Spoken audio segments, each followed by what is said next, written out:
वही बात है सर, एक को जीवित रहने के लिए दूसरे को मरना पड़ेगा, या फिर अगर सांप हमें खाता है या तो हम मर जाते हैं या फिर हमें बचाने के लिए वो मरेंगे। सबसे पहले तो इंसान को खुद के साथ रहना आना चाहिए। और वैसे ही वहाँ पे उस दिन ये था कि हमारे साथ ना एक हमारी बैचमेट थी, वो रोना शुरू कर दी वहाँ पे, और हम लोग हंस रहे थे, मतलब कुछ हंस रहे थे, कुछ शांत बैठे थे। वो रो रही थी, वो बहुत जोर से चीख रही थी उस दिन। एक मेरे पास लड़की आई और उसने मुझे बोला, बोले भैया पैसे, भैया पैसे। मैं कहा पैसे नहीं, मैं कहा प्रसाद में का खाना भी नहीं, पैसे पैसे। फिर मैंने उससे एक क्वेश्चन पूछा, मुझे आज भी वो बात थोड़ी सी ऐसे लगती है।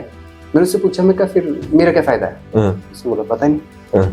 उसने ये मतलब उसका एक्सप्रेशन अलग से, बोले पता नहीं। अगर आप शिव जी को देखें तो आपने ध्यान देंगे या नीलकंठ हो आपको दिखते हैं, और कई जगह पे पूरे नीले दिखाए होते हैं। और जब आप उनका एक श्लोक पढ़ते हैं तो वहां पे लिखा होता है कर्पूर गौरव करुणावतारम, यानी जो कपूर जैसे गोरे हैं। तो आपने कभी गोरे रंग के शिव नहीं देखे होंगे। फिर भी पहले पर झोटों की लड़ाइयां यहाँ पे हुआ करती थी, सैर के मेले में। स्पेन में देखते हैं कि बुल फाइटिंग करवाते हैं, वो नहीं वैसी नहीं होती, वैसी तो नहीं होती, लेकिन हाँ मतलब मैंने उसकी वीडियोस हैं जो यूट्यूब पे मिल जाएगी। और एक करके लुटरू महादेव जी का मंदिर भी है जी, इसका आपने सुना हो कि वहाँ पे सिगरेट चढ़ाते हैं, उसकी मनोकामना पूरी हो जाती है। एक कोई स्टॉल नहीं लगा जिसमें खट्टा मिलता है, मेरे ख्याल से उसमें बहुत भीड़ लगेगी। मैं सांप के लिए जाता हूँ तो लोग कहते हैं क्या पता तो कुछ जानता होगा यार, है ना, उस हिसाब से बोले तो तंत्र मंत्र आते हैं। ऐसा होता है तो फिर थोड़ा बुरा तो मुझे भी लगता है ना, कि होता है ना एक हिसाब से, जिस तरह ट्रीट करना चाहिए उस हिसाब से नहीं होता इंसान ट्रीट, तो थोड़ा सा बुरा उसका लगेगा। लेकिन मैं फिर साथ में बाद में सोचता हूँ अगर ये काम मैं छोड़ दूंगा तो फिर या तो इस सांप को मार देंगे या फिर मेरी जगह कोई और पीसेगा। रसल वाइपर है वो, सीटियां बजाता है वो, तो रसल वाइपर इतना है कि आपको सेकंड से पहले वो बाइट करके वापस आ जाएगा अपनी पोजीशन पे, इतना तेज होता है रसल वाइपर। और किंग कोबरा का मानना ये है कि वो एक इंसान से आंखों से आंखें मिलाता है, 6 फुट के इंसान से खड़ा होकर, उसमें इतनी स्ट्रेंथ है। नमस्कार देवी और सज्जनों, मेरा नाम है मुकुल देव रक्षपति। आप लोग द रक्षपति पॉडकास्ट का एक और एपिसोड देख रहे हैं, और आज आप लोगों को द रक्षपति पॉडकास्ट पर जिनसे मिलाने जा रहे हैं वो एक आर्टिस्ट है, एक स्नेक कैचर है, स्कल्पचर भी बना लेते हैं। और ये सब उनने शुरू किया कमर्शियली उस दौरान जिस दौरान सभी लोग काफी ज्यादा विषम संकट में थे। 2020 के आसपास हमारे बीच में कोरोना आया, और कोरोना आने के साथ साथ हम लोगों को लगा कि जिंदगी समाप्त हुई है। लेकिन इनके इस सफर की शुरुआत कोविड के साथ ही हुई, और आज ना ये कमर्शियली आर्टिस्ट के तौर पर काम करते हैं, बल्कि हिमाचल प्रदेश के विभिन्न हिस्सों में जाकर अपना आर्ट का जौहर भी दिखा चुके हैं, और उसके साथ साथ ये भी बता चुके हैं कि अगर आप कोशिश करें तो आपकी कभी हार नहीं होगी, और ऐसी कोई भी चीज नहीं है जो एक विलिंग हार्ट के लिए इम्पॉसिबल हो। देवी और सज्जनों, हमारे बीच में आज हम द रक्षपति पॉडकास्ट में वेलकम करने जा रहे हैं चेतन कश्यप जी का, दारलाघाट सोलन से है, और उसी के साथ साथ जैसे मैंने बताया एक आर्टिस्ट है, पार्ट टाइम स्नेक कैचर है, स्कल्पचर भी बनाते हैं, और भी बहुत सी चीजें जो ये करते हैं उसके बारे में जानेंगे। तो सबसे पहले तो चेतन भाई आपका बहुत बहुत स्वागत है। धन्यवाद सर, आपने यहाँ पे मुझे बुलाया उसके लिए बहुत बहुत शुक्रिया आपका। चेतन भाई, आर्ट की बात से स्टार्ट करेंगे। चेतन कश्यप जी के नाम से एक चेतन आर्ट गैलरी या इस नाम से आपका एक दारलाघाट में स्टोर है। Yes sir. और उससे पहले जो मुझे बताया गया है वो ये है कि आपने ITI की थी। Yes sir. ठीक है, तो ITI की फील्ड, मैकेनिकल की फील्ड, HRTC में वर्कशॉप लगा के वहां पर सीख के आने के बाद ये इससे आर्ट का जो सफर है, ये इसके बारे में थोड़ा सा बताया कि भाई एक मैकेनिकल इंजीनियर बन सकता था जो व्यक्ति, और मैकेनिकल की फील्ड में जो काम कर रहा था व्यक्ति, वो आर्टिस्ट कैसे बन गया? सर किस्मत की बात है सबसे पहले तो, लेकिन बात शौक की भी होती है जी। अब जैसे आपको पता है किसी को किसी फील्ड में शौक है तो उस फील्ड की तरफ रुख करता है। लेकिन मेरा था कि पहले मैं ITI के बाद कंपनी में गया और अच्छे से ज्वाइनिंग हुई, सब कुछ हुआ। गुजरात में सबसे पहली ज्वाइनिंग हुई, पहली ज्वाइनिंग गुजरात में, पहली जॉब ज्वाइनिंग गुजरात में थी, और वहां पे उसके बाद ज्वाइनिंग हुई, सब कुछ हो गया सब कुछ। लेकिन उसका थोड़ा सा बीच में बीमार पड़ गया, उस वजह से घर आना पड़ा। ये कौन से साल की बात है? ये 19 की बात है, 2019 में। ओके, मतलब 18 के लास्ट ही मान के चलो आप, 18 के लास्ट या 19 ही मान के चलो जी। और उसके बाद मुझे जाना पड़ा, जॉब छोड़ने के बाद मुझे फिर जब रिपेयर हो गया, सब कुछ सही हो गया, उसके बाद मैं गया राजस्थान में, और राजस्थान में फिर मैंने दूसरी कंपनी में ज्वाइनिंग की, और वहां पे दोबारा से स्टार्टिंग से शुरू किया। जी जी जी। फिर पहुंच जाते हम 2020 में। अच्छा, मतलब इस दौरान आपने 2019 से 20 तक आपने वहीं पे नौकरी की, जो पहली जॉब की, बीमार हुए वापस आए, फिर दूसरी जॉब पे गए राजस्थान में, और आ गया 2020 सीधा ही कोविड का टाइम। Yes sir. सब कुछ बढ़िया चल रहा था, सब कुछ जैसे कि अब सुबह जाएंगे, उठेंगे, कंपनी जाएंगे, और 30 तारीख खत्म हुआ, 1 को सैलरी आ गई, एंजॉय करेंगे, फिर से 30 को जेब खाली सैलरी, वो अच्छा चल रहा सब कुछ, वैसे ही चलता जॉब में। और फिर उसके बाद अब ये नहीं पता था कि इसके बाद बाहर क्या करेंगे, लेकिन जैसे ही कोरोना है फिर सब अंदर ही हो गए बाहर के बजाय। आप कोविड के समय पे राजस्थान में थे? Yes sir.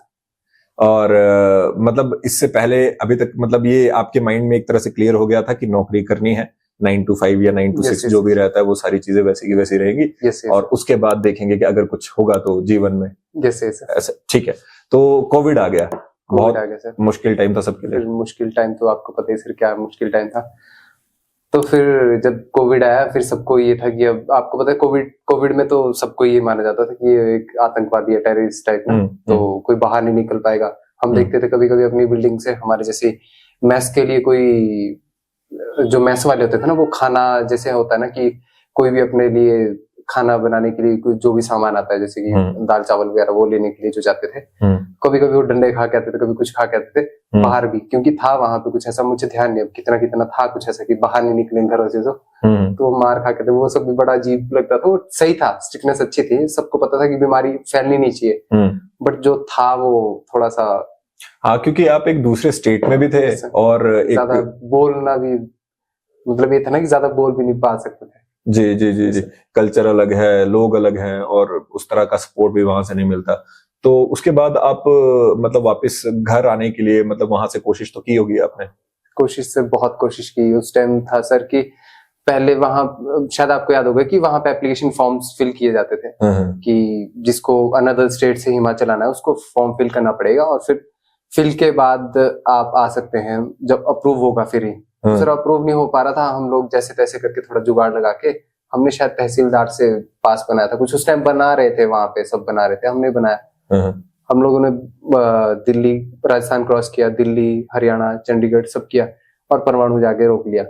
ओके, मतलब आपने वो पास बनवाया था राजस्थान गवर्नमेंट से, और बाकी की सारी स्टेट गवर्नमेंट्स ने आपको अलाउ किया, और हिमाचल पहुंच गया। हिमाचल पहुंच गया तो परमाणु बॉर्डर पे हम लोग को पहले तो धूप में वहां खड़े होते थे लाइन में, जैसे ही पहुंचे थे सब पहुंच रहे थे, हमने सोचा ये पास वैलिड है, चल पड़ेंगे और हम सीधा आज घर पहुंच जाएंगे। सब घर पे कॉल हो गई थी कि हम आ रहे हैं ये सो, और खुशी का माहौल, खुशी का वो टाइम माहौल था। ट्रैवलर में आ रहे थे, 8-10 लोग थे ट्रैवलर में आ रहे थे। तो वहां पे सर हुआ ये कि जैसे हम वहां गए तो सीधा ही था कि उन्होंने पास लिया और बोला ये किसने अलाउ कर दिया तुम लोग, और फिर हम लोग तो बिल्कुल ऐसे हो गए थे कि ऐसे होता है ना कि स्पीचलेस, क्या बोले हम, इतने लोग खड़े थे लाइन में और सब हमारा मुंह देख रहे थे। अब वहां सर्कल बनते थे और एक सर्कल के आगे एक हाँ, मैं जानकारी रखता हूँ कि परमाणु में क्या होता था कि वो सोशल डिस्टेंसिंग मेंटेन करने के लिए एक सर्कल में एक व्यक्ति खड़ा होगा, फिर उसके बाद दो एक आधे ऐसा कुछ था कि आधे फुट के बाद या 1 फुट के बाद दूसरा सर्कल होगा, कुछ इस तरह से। बिल्कुल ठीक है, मास्क पहन के सब कुछ। और कड़ी धूप थी, मुझे याद है मई का महीना था शायद वो। जी जी जी, मैं कवर करने गया हूँ तो मुझे भी याद है, बहुत अच्छे से याद है। शायद अप्रोक्स हम लोगों को उस लाइन को कवर करने के लिए 1 घंटा लगा होगा, वहां तक यही पहुंचने के लिए कि ये फर्जी है। हमें जो लास्ट में सुनाई दिया कि फर्जी है ना, ओके, क्योंकि उनके अकॉर्डिंग वो अलाउ नहीं था वो सब। ओके, तो वैसा था। और फिर उसके बाद हुआ ही कि उन्होंने कहा कि आप नीचे चल जाओ, सीधे तहसीलदार के पास गए थे, कहाँ गए थे मुझे इतना ध्यान नहीं है। तो हम वापस गए और वापस जाके फिर वहां पे गए अंदर, फिर उन्होंने सीधे पूछ दिया तुम आए कहाँ से, राजस्थान से। फिर उन्होंने सीधा ही पास फेंक दिया, वो जो भी हम लेके आए थे वो लिख पा गए, उन्होंने सीधा फेंक दिया, चले जाओ जहां से वापस आए। उनके अकॉर्डिंग से था वो सब। सारी स्टेट्स क्रॉस करके, पर हिमाचल प्रदेश में ऐसा होने की उम्मीद नहीं थी आपको? अब हमें ये उम्मीद नहीं थी कि वापस अलाउ करेंगे कि नहीं करेंगे, क्योंकि अब वहां से राजस्थान से हिमाचल का बनाया था जी, वापस आने का हमारे पास था नहीं कुछ। वहां से परमाणु से बोले तुम लोग वापस जाओ जहां से आए हो। अच्छा, एक माइंड ये बन गया था कि वापस जाना पड़ेगा, जाना चाहिए अब? नहीं, ये माइंड नहीं था कि जाना, हमें जाना नहीं था किसी भी हालत में। अच्छा, तो फिर हमने काफी कोशिश की, काफी मुशक्कत की। फिर यार दोस्त थे, उन्होंने, एक था उसने फोन घुमाया कि थोड़ी सी पहुंच थी उसकी थोड़ी ऊपर, फिर जाके हमारी थोड़ी सी एंट्री हुई। एंट्री से पहले लेकिन हम लोगों को बोला कि तुम लोग टेस्ट होंगे, ये सब टेस्ट हुए। टेस्ट होने के बाद, टेस्ट नहीं हुआ उससे पहले हम लोगों को क्वारंटाइन किया गया 2 या 2.5-3 दिन के लिए, कुछ ऐसा था, मुझे ध्यान नहीं, शॉर्ट क्वारंटाइन था। तो टेस्ट भी ऐसे होते थे, वो बिल्कुल हमें खाना दिया जाता था बिल्कुल दूर से प्लेट में, और ऐसे ऊपर से फेंक के, वो वहां जहाँ गवर्नमेंट रखती थी ना, इतना नीचे प्लेट थे और ऊपर से फेंकते थे ऐसे, दाल भी और चावल भी ऐसे। उनके अलावा उनके अकॉर्डिंग सब सही था। वो हम समझ सकते हैं कि वो कैसा था, हम तो हंसते थे वो जब वो ऊपर से, हम मुंह पे हंस जाते थे। तो वैसे वैसे करके अब उसके बाद हुआ ये कि आज टेस्ट होंगे, मैं कहा आज सब घर जाएंगे। तो टेस्ट होने थे उसके अगले दिन हमने घर जाना था, कुछ ऐसा था। हाँ, अगले दिन क्योंकि रिपोर्ट आती है और हमारे टेस्ट हुए, लेकिन पहले जैसे हम 8-10 थे तो और भी थे हमारे अलावा जो वहाँ क्वारंटीन थे, तो आए सबसे पहले हो रहे थे। तो जब हमारी बारी यही परमाणु वालों की, क्योंकि हम लोगों ने पता नहीं कैसे कैसे तो वहाँ अपना बसेरा बनाया, तो जैसे हमारे जब बैच की बारी है तो हमें हमारे बैच को ऐसे ट्रीट किया जाता है जैसे आतंकवादी होता है ना। एक आया, एक मेरा फ्रेंड था, तो उसको बिल्कुल कान से खींचा और वो चीख रहा है और मैं पीछे से मेरे धक धक धक धक धक मेरी बारी जैसी आएगी। और उसके वो स्टिक जो थी, हाँ स्टिक थी, और उसके एकदम से और मैं भी वैसे पीछे, मेरे और धक धक बढ़ रही यहाँ पे, है ना। तो बेसिकली जैसे स्कूल में होता है कि भाई एक बच्चे को मार पड़ रही है तो अगले का नंबर आना है, तो वैसा वैसा डर लगा हुआ था। धड़कनें तेज थी हमारी, है ना, और ऐसे ऐसे चल रहा है ये सब, ये हो रहा है, सारे क्या हो रहा है ये, अब मेरा आएगा। अब डर सबको लग रहा है लेकिन कोई नहीं शो कर रहा है, डर अंदर है। मेरी बारी यही, बस मेरी बारी में फिर चीख तो नॉर्मल सी बात है, जिस अकॉर्डिंग उन्होंने पकड़ा, पर मुझे कान से नहीं पकड़ा, वो सुख था, मैं खुद ही आगे चला गया, मैं कहा भाई डालो। पहले वाले की क्या गलती थी कि कान से पकड़ा था? वो बार बार पीछे हट रहा था। अच्छा, होता है ना, अगर कोई, अब हम अपने हिसाब से अगर किसी चीज को इनटेक करेंगे तो अपने हिसाब से, अब सामने वाला क्या पता किस अकॉर्डिंग स्टिक को मूव करेगा अंदर, तो हिसाब किताब था। तो हमारे बीच में जैसे एक मेरा फ्रेंड था, वो बोले मेरा तो दिमाग का टेस्ट हो गया, अंदर खाली है। अंदर खाली है, अंदर कुछ नहीं है, वैसा वैसा था। तो हम लोग सब नेगेटिव आए और इस बार खुश हुई कि हम फेल हुए टेस्ट में। और फिर हम घर आए और घर में हमारे सबके पास सामान था, एक बार हम सामान लेके आए, तो एक हाथ मेरे अपना था। बेसिकली सब छोड़ के आ गए थे आप लोग वहां से एक तरह से? यस सर, क्योंकि कोई पता नहीं था कि कब तक है क्या है। यस सर, और हमने बताया भी नहीं था वहां पे अपने कंपनीज थी कि हम जा रहे हैं, कुछ कर रहे हैं। वो तो जब घर पे पहुंचे फिर फोन आया, चेतन कहाँ हूँ? मैं सर घर। बताया क्यों नहीं? मुझे सर वो इमरजेंसी में जाना पड़ा। ऐसी कैसी इमरजेंसी, मुझे नहीं बताया, मैनेजर का फोन था। मुझे sir sorry. You were doing great in that company, वहां पे ठीक चल रहा था काम, ऐसा भी बता रहे थे। प्रमोशन होने वाली थी? प्रमोशन तो होने वाली थी, बट सर क्या फायदा।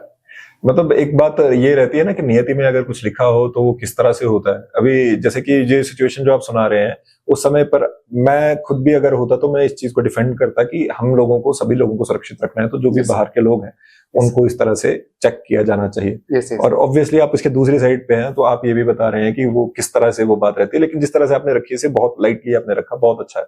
कॉमिक एक रिलीफ की तरह ये सुनाई दे रहा है, लग रहा है सर। हाँ लग रहा है, ऑब्वियसली नहीं था क्योंकि मैं वहां पे था, ऑन ग्राउंड मैंने रिपोर्ट किया, तो मुझे भी जानकारी है कि इसमें कुछ भी फनी नहीं था। लेकिन वो वही बात है कि एक चीज को अपने आप को ट्रॉमेटाइज करने के लिए आप कितने समय तक अपने पास रखेंगे, तो आवश्यकता नहीं होती है काफी ज्यादा चीजों को ट्रॉमेटाइज फील करने की। वो बहुत अच्छा आपने यहाँ पे बताया। तो बेसिकली आपको वहां से आ रहा है अब फोन कि भाई आप लोग चले गए, बिना बताए चले गए, और आप आ गए सारा बोरिया बिस्तरा उठा के, और यहाँ पे आ गए। घर वालों ने क्या कहा? यहाँ पे भी क्वारंटीन रखा था, घर में भी? घर वालों पे सर ये था कि मेरा घर सड़क से 2-3 मिनट की दूरी पे है, आपको पता गांव में तो होता ही है। जी जी। तो अब ये था कि अगर मैं घर वालों को बुलाता तो वो भी क्वारंटीन हो जाते, ठीक है ना। तो मेरे पास एक बैग था, एक हैंड बैग था, एक बोरी बिस्तरे का जैसे बंडल आता है ना बेचने वाले, एक पैसा था, एक मेरे पास टेडी बियर था सर। टेडी बियर क्या कर रहा था? टेडी बियर था मेरे 4-5 फीट का, बड़ा 4-5 फुट का था। और वो आप उसे लेकर चले हुए थे? सर सारा सामान था वो। गांव वाले देख रहे हैं इधर उधर से ना, ऐसे झांक झांक के इधर से, वो बात तो कर रहे हैं लेकिन फिर अब कुछ किसी को कुछ नहीं बोल रहे। ऐसा था। घर पे पहुंच गया मैं, फिर रूम बिल्कुल साथ वाला, ये बाहर वाले। मैं टेडी बियर में बहुत इंटरेस्टेड हूँ। ठीक है। और वो तो अभी तक टेडी बियर मेरे पास है। अच्छा, आपके पास है, चलो बहुत बढ़िया। कोविड से टेडी बियर को भी बचा के लाए हैं। मेरे पास था वो रूम में जी। गिटार था, बहुत कुछ चीजें थी। वो सारी चीजें आप लेकर आ रहे थे वहां से? सब कुछ खाली कर दिया सर रूम तो। Okay okay okay. रूम भी मेरा वैसा था जैसे कि आर्ट का होता है ना। हाँ ठीक है। एक साइड में AK-47 बनी हुई है, ये सो बहुत कुछ चीजें बनी थी। अब जो पेंट किया हुआ था, ओके ठीक है। वो सब तो वहीं रह गया। तो वो तो उसके बाद मेरी वीडियो कॉल पे बात हुई थी, वहां पे जो पीजी में रहते थे हम, तो उन्होंने वो बिल्कुल व्हाइट मिटाया हुआ AK-47 पे तो। ठीक ठीक ठीक। तो हम क्वारंटीन हुए वहां पे, और वहां पे उस टाइम वो था, फोन पे था सर, एक ऐप थी जिसको फोन में इंस्टॉल करना जी जी जी जी। तो वो आरोग्य सेतु। Yes sir. उसमें ऐसा था कि अगर वॉशरूम भी जाना था ना थोड़ा बाहर से, तो टो टो टो टो टो कुछ अच्छा, अलग सायरन करने लग बजता था पड़ता था। उसमें हाँ कुछ, हाँ हाँ, जैसे। अगर कोई कोविड का व्यक्ति है। और मुझे सीधा फोन आता था पुलिस स्टेशन से, दाड़ाहाट। ओके। आप कहाँ जा रहे हैं? बाहर मैं इधर वॉशरूम जा रहा हूँ, जाने दो। फिर उसका मैंने फोन बेड पे रहने दिया। वो 7-8 दिन का था, मैंने बेड पे रहने दिया, चाहे जो मर्जी हो जाए। बस फिर ये सब हो गया जैसे तैसे। वो फिर से फेल हो गए दूसरे टेस्ट में भी। हाँ, और मतलब कि कोविड नहीं है, हाँ, ये आ गया घर पे। और उसके बाद फिर फ्री थे सर। फ्री के बाद हुआ ये कि कुछ ना कुछ करना पड़ेगा। फिर मैं घर पे स्केच बनाता रहता था। घर पे सब कुछ चल रहा था, बढ़िया चल रहा था। फिर काफी टाइम हो गया, जैसे 1 या 2 महीना हो गया। 1-2 महीना घर वालों के साथ अगर रहना हो तो या तो फिर घर का काम करो, कुछ ना कुछ तो करना पड़ेगा। और कोविड की रिस्ट्रिक्शन भी मैं समझ रहा हूँ इस समय पर थोड़ी कम हो गई थी। पर थी। हाँ, तो कम हो गई थी। यस। तो मेरे मन में यही था कि अब कुछ ना कुछ तो करना पड़ेगा, या तो फिर कोई कंपनी फिर से ज्वाइन करनी पड़ेगी, कुछ करना पड़ेगा, क्योंकि स्केच तो मैं बना ही रहा था। तो विचार था कि भाई वापस जाया जा सकता है? विचार था, बट घर वालों ने भी मना कर दिया। अच्छा, अभी नहीं जाना है? Yes sir. ठीक है। फिर कंपनी वालों ने बोल दिया कि देख लो आना है ये। सो मुझे समझाया भी सुपरवाइजर वगैरह ने, बोले प्रमोशन थोड़ा सा सोच रहे थे हम आगे के लिए भी। सो इतना क्यों? सर ऐसी सी बात है। बोले देखना, मैं लास्ट बार पूछ रहा हूँ, लास्ट हो जाए फर्स्ट हो, अब कुछ नहीं बोल सकता मैं। तो वही था। उसके बाद हम घर पहुंच गए, और घर के बाद जो कुछ हुआ सब कुछ सही हो गया। फिर थोड़ा सा लेजीपन भी आ गया, लथार्जिक हो जाता है व्यक्ति घर पहुंच के। हाँ जी। फिर उसके बाद काफी टाइम हो गया कि अब करना तो करना क्या करना। फिर एक बार एक शॉप तैयार हो रही थी, और वहां पे मुझे लगा कि कुछ ना कुछ करना चाहिए शॉप पे, बट क्या करना चाहिए ये समझ नहीं आया। अच्छा, बेसिकली एक नई दुकान थी, आपको लगा कि ये ले लेते हैं, फिर देखते हैं क्या करना है। बिल्कुल कॉर्नर समझ सकते हैं आप, एक ना कॉर्नर था, उसका फ्रंट 6 फीट का था, और लंबी वो 11 फीट थी, और उसका बिल्कुल एंड पॉइंट था वो 1 फीट का था। ट्राइंगल में थी, ट्राइंगल की शेप। वो पहली मेरी शॉप थी। वो उसी में आपने मतलब उसे पहले लिया और बाद में सोचा कि करा क्या जाए इसका? नहीं। मैं घर गया तो मैंने घर पे बोला कि ऐसी सी बात है, मुझे मैं कुछ करना है तो शॉप। बोले क्या करेंगे? मैं स्केचिंग करूंगा। ओके। स्केचिंग तो घर पे भी करता रहता है। मैं कहा एक बार ट्राई करके देखते हैं, अगर कुछ हुआ नहीं हुआ तो बोले एक बार चलो चेक करते हैं, जो होता है वो देखेंगे। फिर वहां से शुरू किया। फिर मुझे समझ नहीं आया कुछ अब, क्योंकि मेरा वैसे मैकेनिकल फील्ड में था। मेरा जैसे कस्टम्स होती है ना, बाइक्स कस्टम करना, बाइक्स में ज्यादा शौक है। बाइक्स कस्टम करनी या फिर कुछ उनमें अलग अलग कुछ भी तैयार करना, वैसा था। बट वो फिर कुछ अपने पास बजट नहीं था उस हिसाब से। फिर मुझे लगा कुछ छोटा कर दो जिसमें बजट कम लगे। तो मैंने शॉप ली और शॉप से शुरू किया। रेंट कितना था शॉप का? रेंट सिर्फ 1200 था, और उसमें मैंने स्टार्ट किया था वहां से एक कर्टन लगा के, फ्रंट में एक कर्टन लगाया आधे में, और उसमें पेंटिंग बना दी एक अच्छे से, और उसमें लिख दिया अंदर 2-4 वॉल आर्ट बना दिए अपने हिसाब से, और बस वहीं से शुरू किया। और ये सारे में खर्चा कितना है शॉप प्रिपेयर करने में? अप्रॉक्स 2000 रुपए में वो। तो यानी कि 3200 रुपए में आपने अपनी दुकान स्टार्ट कर दी? वो 1200 तो बाद में देने थे। अच्छा, 2000 से स्टार्ट कर दिया। अब मैं जो समझ पा रहा हूँ कि बेसिकली आप यहाँ पे जब इस जगह को देखते हैं तो ऐसा अभी समझ आया था कि भाई पैसा कहाँ से आएगा, क्यों आएगा, कैसे आएगा? बस ऐसा था कि आ सकता है, कुछ भी हो सकता है, मतलब ये एक्सपेरिमेंट था मेरे लिए। और मेरा प्रश्न ये क्यों भी है क्योंकि आपने ये दारलाघाट में ये शॉप लगाई, और दारलाघाट की हम बात करें वो कोई मतलब एक टाउन है, वो छोटा जगह है, वो वहां पे इतने ज्यादा कस्टमर होंगे भी नहीं उस चीज के। तो किस तरह से फिर उसके बाद आपको जैसे कमीशन वर्क कैसे मिलना शुरू हुआ? पता कैसे लगने लगा कि लोगों को चेतन करके कोई है और वो इस तरह के काम करता है? ये सर सोशल मीडिया से, और साथ में फ्रेंड सर्कल भी बनता गया। उनके थ्रू भी, जैसे होता है ना कि मैं कोई आर्ट वर्क बनाऊंगा तो कोई ना कोई मेंशन कर देगा, मेंशन के साथ फिर किसी को पता चल रहा है। उस तरह से चलिए। बट ऐसा है कि घर वालों का और बाहर का सबका सपोर्ट अच्छा था, 2 यार दोस्तों का सबका बढ़िया था। आप किस में मानते हैं? डेस्टिनी में मानते हैं या फिर हार्ड वर्क में मानते हैं? दोनों। क्योंकि मैं आपके जीवन की ही बात करें, क्योंकि जिस तरह से आप मैकेनिकल फील्ड में भी आप खुशी थे, और उस तरह से जब डेस्टिनी आपको यहाँ को लेकर आए तो आपने एम्ब्रेस किया। थोड़ा सा बात करेंगे इसके ऊपर, क्यों दोनों में, जैसे आपके अनुसार? नहीं देखो सर, ऐसा है कि भाग्य तो होता ही है, ठीक है। जैसे होता है ना कि हम लोगों के पास जो है लक में लिखा है या फिर कुछ भी वो मिलेगा, लेकिन वो तब तक मिलेगा, तब तक नहीं मिलेगा जब तक हम कुछ करेंगे नहीं। कुछ ना कुछ तो करना पड़ेगा। घर से बाहर नहीं निकलेंगे तो खाने के लिए कैसे कमाएंगे? ठीक, वैसा हिसाब किताब है। जब तक कुछ नहीं करेंगे, मान लो आपने आज बुलाया मुझे पॉडकास्ट में, बोलो ऑनलाइन ही करे सर, मुझसे नहीं हो पाएगा, मैं नहीं आ पाऊंगा, तो कैसे हो पाएगा?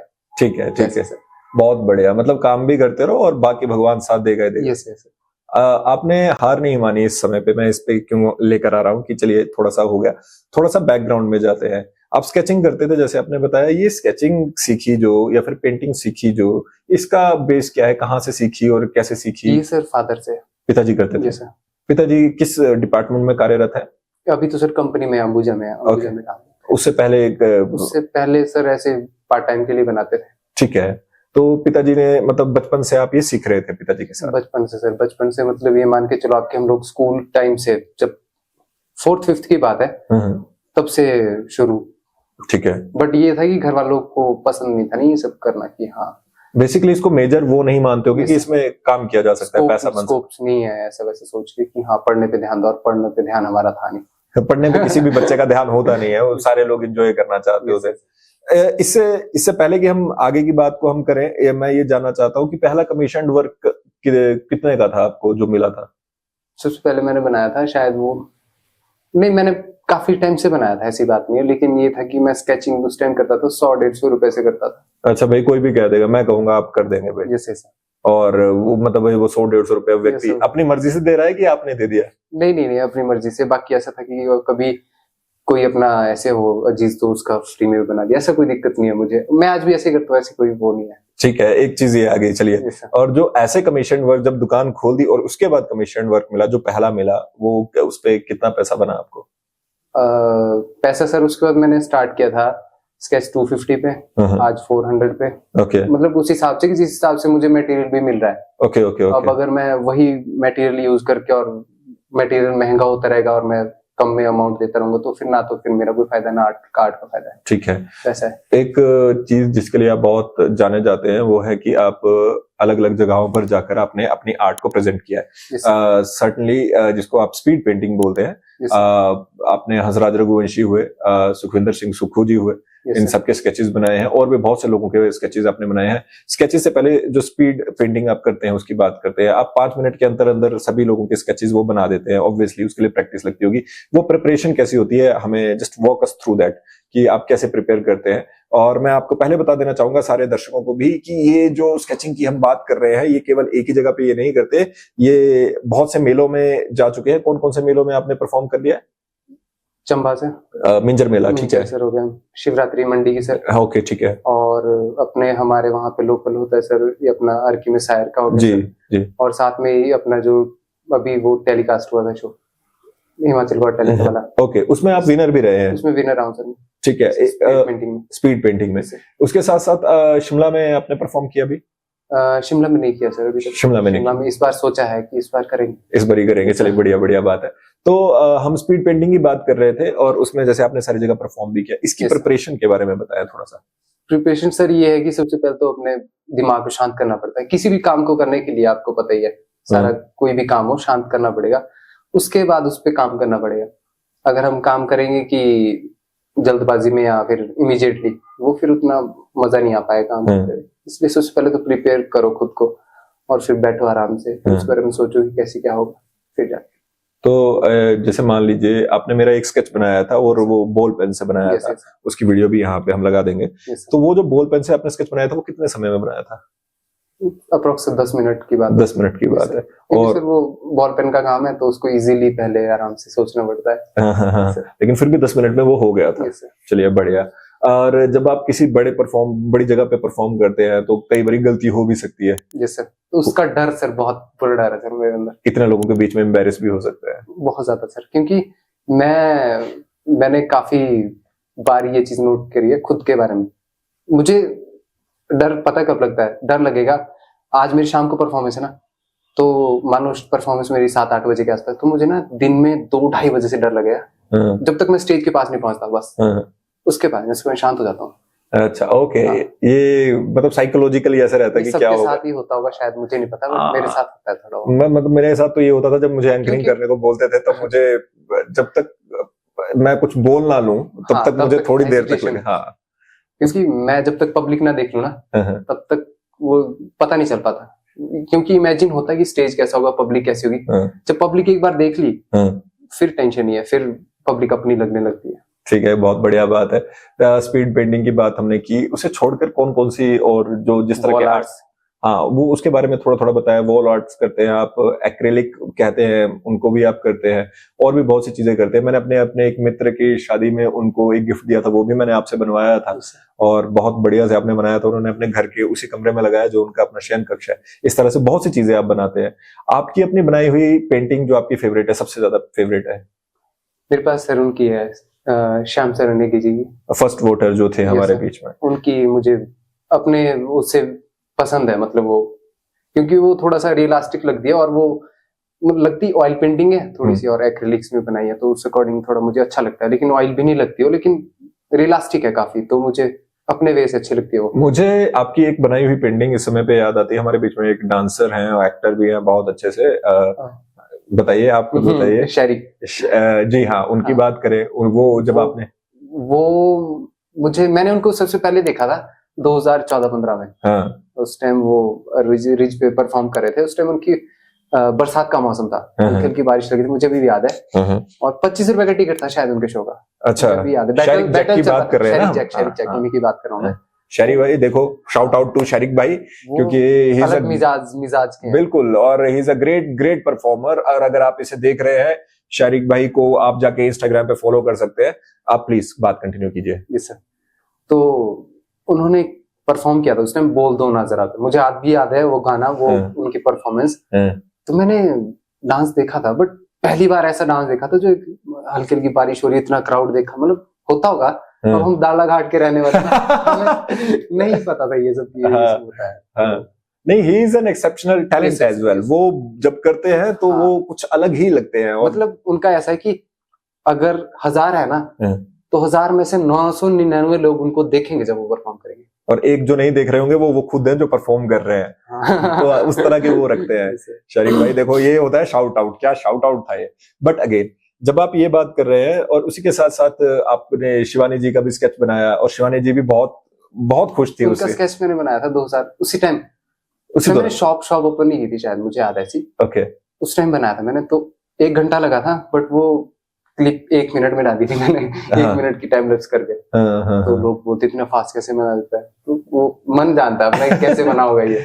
नहीं, बिल्कुल ठीक है। रात के टाइम पे बनाया था, मुझे याद दिया। मिले हैं आप शिवानी जी से भी मिले हैं? उनका भी नेचर बहुत अच्छा है जी, और बहुत स्पोर्टिव भी हैं। मैं देखता हूँ कि भाई, मतलब जैसे हमें तो सपोर्ट किया ही है, मैंने आपका भी देखा, उन्होंने काफी बार जैसे शाउट आउट वगैरह वो देते रहते हैं। तो जनरली जब आप किसी ऐसे व्यक्तियों से मिलते हैं, जब से एक आर्ट फॉर्म होती है, जैसे आपकी आर्ट जो है वो है पेंटिंग, उसी तरह से दूसरी आर्ट फॉर्म्स जो होती हैं, जैसे शिवानी मैम की बात करें, वो मॉडल हैं, उसके साथ परफॉर्मर है। शारिक भाई की बात करें, डांस करते हैं, एक्ट करते हैं। तो क्या लगता है, सारी चीजें जुड़ी हुई हैं आपस में? आप कैसे देखते हैं आर्ट को? मैं सभी, जैसे सबका आर्ट अलग अलग है, बट मुझे अच्छा लगता है, सबका आर्ट अच्छा लगता है। अगर कोई आर्टिस्ट जैसे स्केचिंग करने के लिए बैठा हुआ और भी सब, तो वो भी मुझे अच्छा लगता है। जैसे मैं शिमला जाता था स्टार्टिंग में, उस टाइम 14-15 की बात है, तभी की बात है। उस टाइम टीन एजेस में होते हैं, तो फिर घूमने का शौक होता है, और हमारे तो नजदीक शिमला ही है घर से। तो मैं वहां देखता था उस टाइम की, उस टाइम स्टूडेंट्स बैठे होते थे रिज पे, और रिज पे ना रैंडमली स्केचेस बनाते थे। तो मुझे भी शौक चढ़ा वहां से कि यार मैं भी कुछ ऐसा करूं।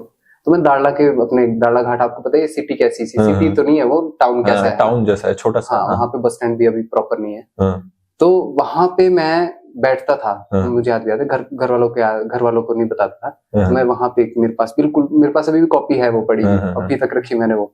2016-17 की बात है शायद वो। तब जॉब नहीं करते थे आप? 17 में मैं ITI में था। ITI में हाँ, और मैं क्या करता था, शाम के टाइम जाके वहां पे स्केचिंग बनाता था। कैसे बनाता था कि कोई आ रहा है, उसका फेस बनाऊंगा, वो चला जाएगा, किसी की आंखें बनी, वो चला जाएगा। मेरे पास अभी भी याद है, सारे बने हुए, वो सब कुछ पड़ा हुआ, 5-6 पेजेस वैसे हैं कि जिनमें सिर्फ इतना बनाओ, छोटे वो सब चलेंगे। तो और उस दिन मुझे याद है कि एक आया था कोई, मुझे नाम नहीं उनका पता, उन्होंने बोला मेरी बना दो फास्ट। मैंने बोला मैं अभी सिर्फ सीख रहा हूँ, मुझे नहीं पता कि बनेगी नहीं बनेगी, मैंने बनाई। और उन्होंने उस दिन मुझे काफी अप्रिशिएट भी किया, और उन्होंने बोला 200 रुपए मेरी तरफ से। मैं था नहीं उस टाइम वो 200 लाइक ना, और मैंने मनाई कर दी। काफी उन्होंने कोशिश की, मगर नहीं।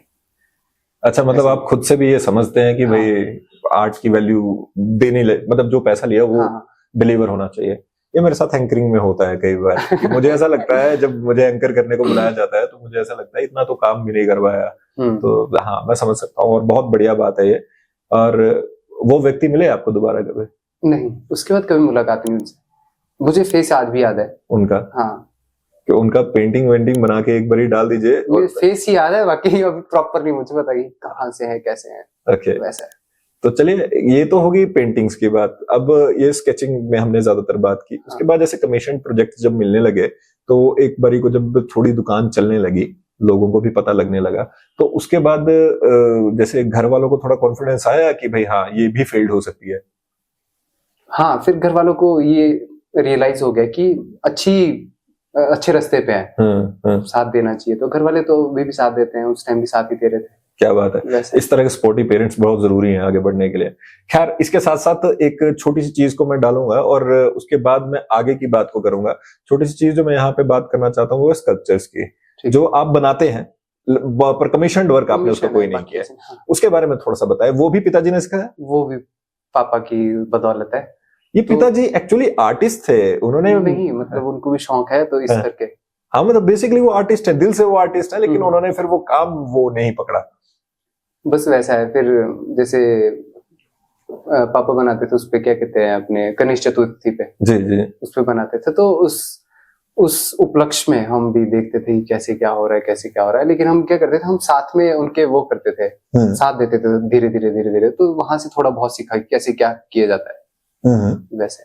ओके, ठीक है। चलिए, इसके साथ साथ अब हम आगे की बात करें। जब हम बात कर चुके हैं यहाँ पे कि जैसे आपने परफॉर्म किया, स्कल्पचर्स हैं या फिर पेंटिंग है, और जैसे आपने कहा कि घर वाले साथ देते हैं और वो बहुत बढ़िया बात है। एक ऐसी चीज भी आप करते हैं जिसमें घर वालों का कोई साथ आपको मिलता नहीं है और गालियां ज्यादा पड़ती है, दैट इज स्नेक कैचिंग। ये स्टार्ट कैसे हुआ? पहले तो मैं यहाँ पे ही डिस्क्लेमर कर दूं कि जो भी आप यहाँ पे बात सुनेंगे, खुद से करने का प्रयास मत करना। कुछ लोगों को ये आर्ट मिली होती है, कुछ लोगों ने सीखा होता है और कुछ लोगों पे भगवान की कृपा होती है, वो कर पाते हैं।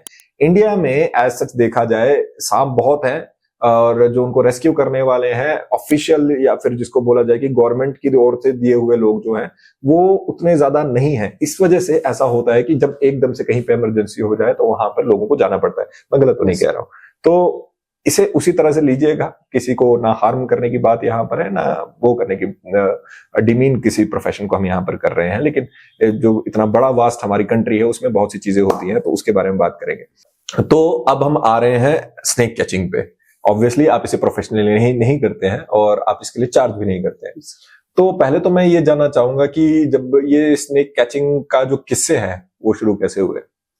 वो भी सिर्फ घर वालों की बदौलत, मतलब पापा के बदौलत। पापा जैसे होता है ना कि समाज सेवा टाइप, वैसे ही जब कभी सांप पकड़ने के लिए बोलते थे तो वो चले जाते थे कहीं पे भी गांव में। तो वैसे मुझे भी थोड़ा बहुत इससे थोड़ा सा, मतलब ये ना खुरापाती दिमाग होते हैं बच्चों के, तो उस तरफ जाना अच्छा लगा।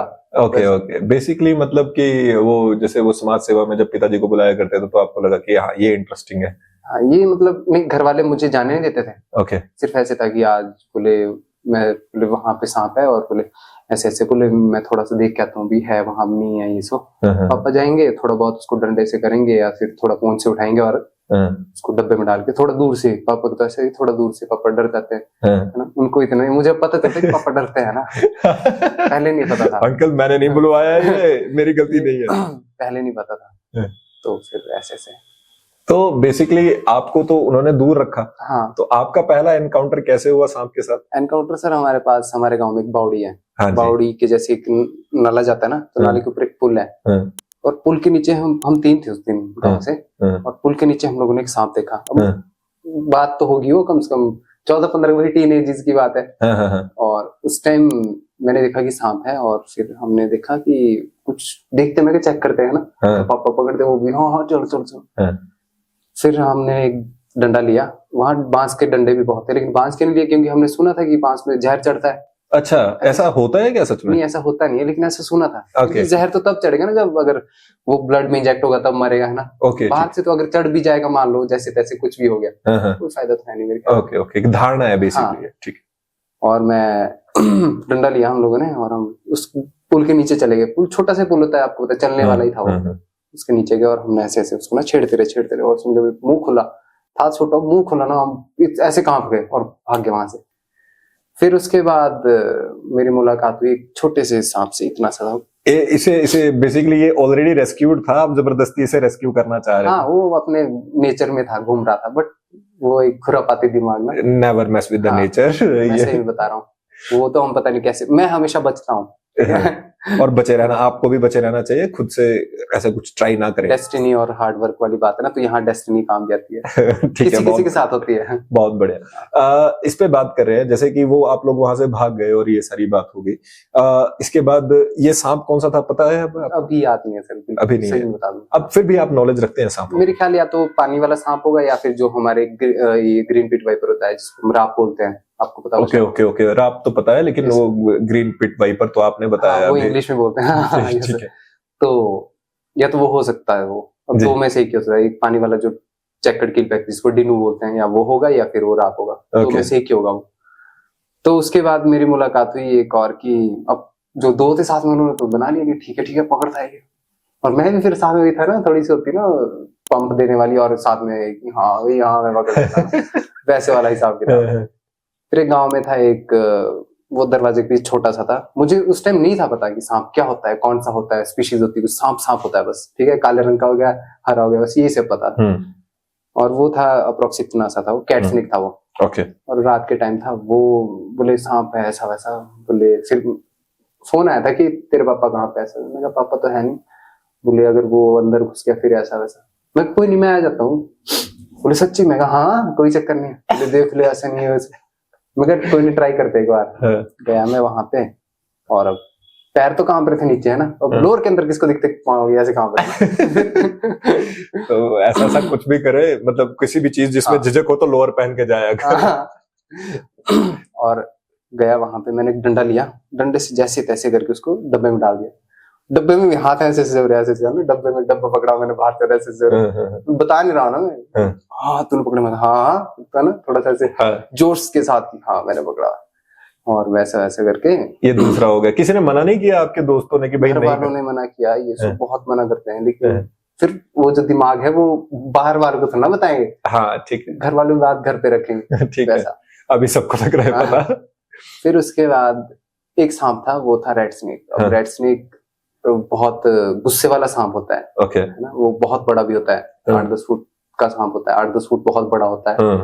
बट उस टाइम भी वही दिमाग था, घर के साथ एक डंगा था, और डंगे में वो सांप था। अब वो सांप वहां से जा ही नहीं रहा था, अब उसके साथ एक और घर है, मतलब हमारे घर के साथ ही एक और घर है, वो बोले कि ये नहीं जा रहा है, और वो पापा ड्यूटी थे उस टाइम, जब करना गया ये सो, तो मैंने सोचा मैं एक काम करते हैं, मैं निकाल लेता हूँ। बोले तू निकालेगा, लेकिन कैसे निकालेगा? मैं एक काम करता हूँ, इसको स्टिक से, उस टाइम ना वो मुझे नहीं पता था कि वो टोंग होती है, मतलब जिससे वो सांप पकड़ते हैं ना, हुक टाइप होती है। जी बिल्कुल, मैं समझ रहा हूँ, वो सब नहीं पता था मुझे।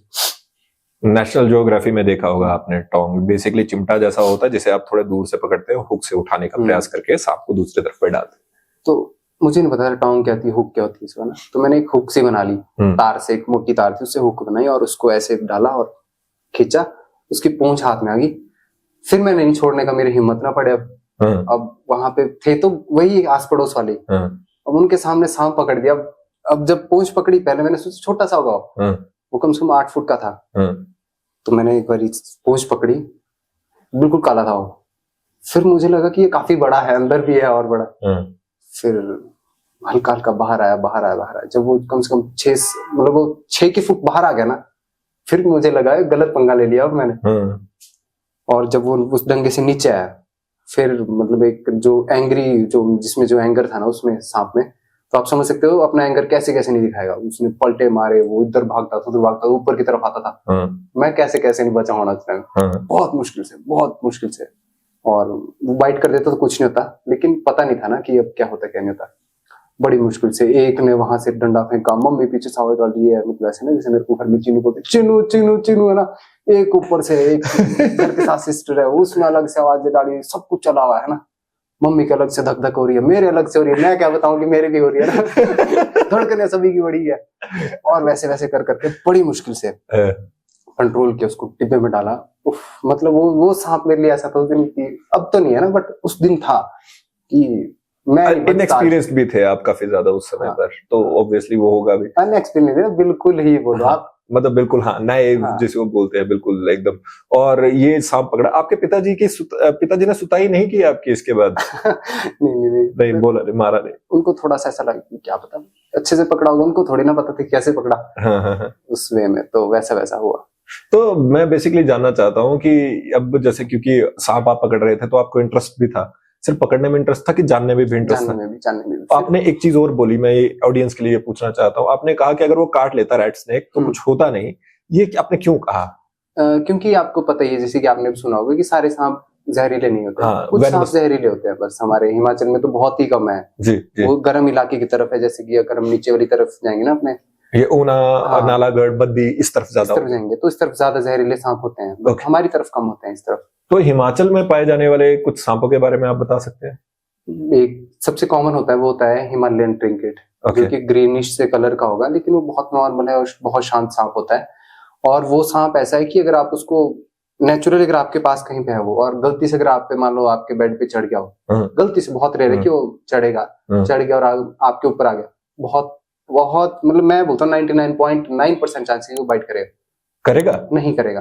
वो इतना शांत सांप है। जब भी मुझे वो दिखता है तो एकदम फ्रेंडली सा दिखता है। कभी मेरे वो अगर छोटा सांप होगा ना, जैसे कि अगर न्यू बॉर्न आजकल होते हैं, ऐसे मान लो इतना सा होगा तो उसको पॉकेट में डाल के ले आऊंगा जहाँ पे मिलेगा, ठीक है। तो वैसे जैसे कि किसी घर में आ गया, वो बोलेंगे इसमें पॉकेट में, या फिर उसके साथ खेलते या फिर हाथ में लपेट के लेके, वैसे है। फिर उसके बाद आता है हमारे साथ एक रेड स्नेक, जो मैंने आपको बताया। ये जिसका आपने पहले बात की, इसको कॉमन लैंग्वेज में हमारे यहाँ पे क्या कहा जाता है? हमारे पता नहीं इसको क्या कहा जाता है वैसा, बट ऐसे रेड स्नेक की तरह ही होता है ये भी। ओके। बट ये ऐसा है कि इसको आपके पास में एक ना पिक्चर शेयर करूंगा जी। शायद नहीं, वो नहीं है मेरे पास। मतलब ये इतना शांत है कि अगर इसको चूहा बाइट कर जाए तो ये बेचारा डर के मारे भाग जाता है। चूहे के सांप उल्टा चूहे को काटता है ये? हाँ, मतलब वैसे बचने के लिए कभी कभी। ओके। वैसे अपने बचाव के लिए भी चूहा कभी कभी बाइट करता है सांप को। ये चले जाता है बेचारा, ये या तो फिर ये जख्मी हो जाता है या फिर चल जाता है, कुछ ऐसे होता है इनमें। ठीक है, वैसा है। और इसके बाद आता है हमारे पास रेड स्नेक, जो मैंने पकड़ा था वो, लेकिन वो बहुत गुस्सैल सांप है बिना जहर वाला। फिर हमारे पास आता है चेकर्ड किलबैक, जो कि हमारे पास पानी वाला सांप होता है। ये हिमाचल में सारे पाए जाते हैं। हाँ जी, ये हो गया। मैं सीधे बताता हूँ आपको, सबकी नॉलेज दूंगा तो बहुत लंबा हो जाएगा, ठीक है। चेकर्ड किलबैक आ गया, कॉमन करेट आ गया, रसल वाइपर आ गया, कोबरा आ गया। साथ में हमारे पास एक आता है जो पहाड़ों पे होता है, वो है हमारा हिमालयन पिट वाइपर, वो भी आ गया। और भी ट्री स्नेक है, ब्रॉन्ज बैक किलबैक ट्री स्नेक है, कैट स्नेक्स है, और अपने पास जैसे वॉर्म स्नेक्स भी होते हैं, अलग अलग बहुत सारे हैं। बहुत ही सांपों की प्रजाति हमारे पास हिमाचल में बहुत है।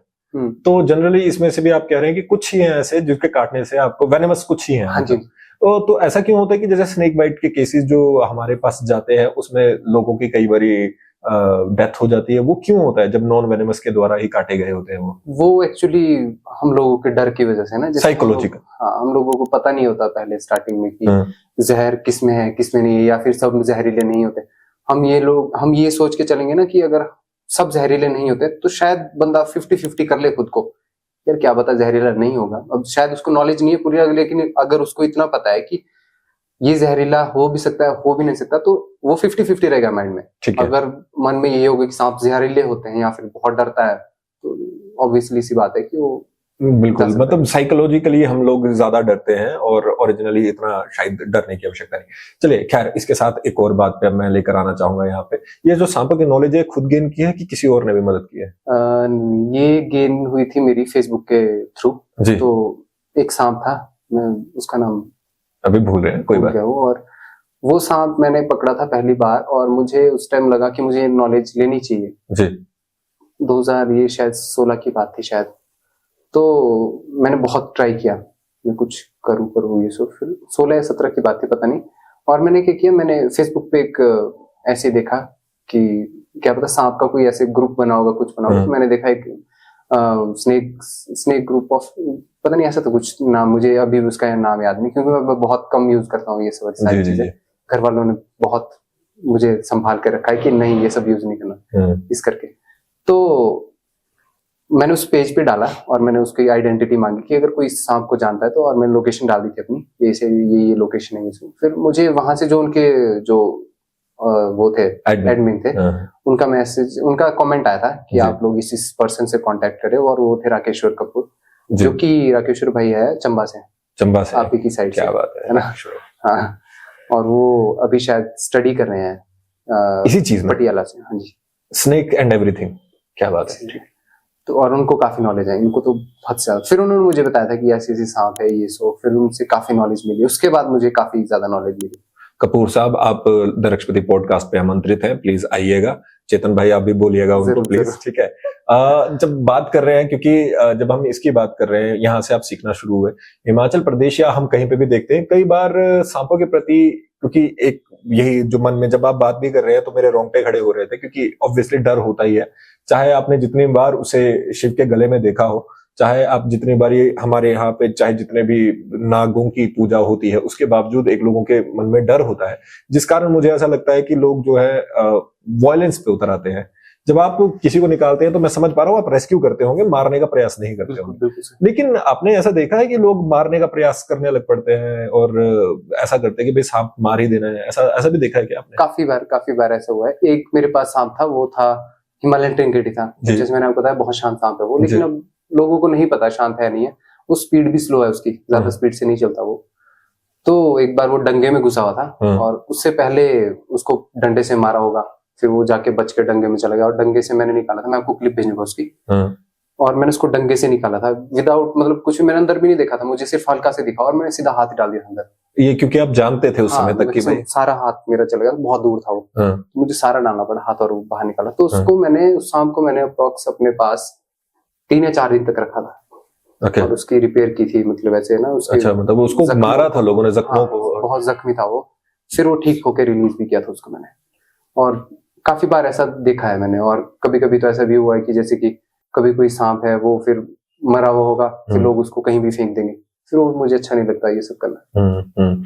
तो जनरली जैसे जब आप रेस्क्यू करते हैं तो उसके बाद आप उन्हें वाइल्ड लाइफ में वापस छोड़ देते हैं? बिल्कुल सर। फिर वहां पे जो उनकी नियति है वो होती रहे। Yes sir. अभी आपने देखा हो कि कभी कभी क्या होता है कि ये जो सपेरे होते हैं या फिर जो ना जो अपने पास पोटली में सांप पकड़ के लाते हैं, और वो तो वो क्या करते हैं, वो पैसे के लिए करते हैं सब, बट वो क्या करते हैं, वो उनके दांत निकालते हैं या फिर जो उनके जो ऊपर होते हैं ना फैंग्स होते हैं जिनपे जहर होता है यहाँ पे, तो उनके हेड होता है।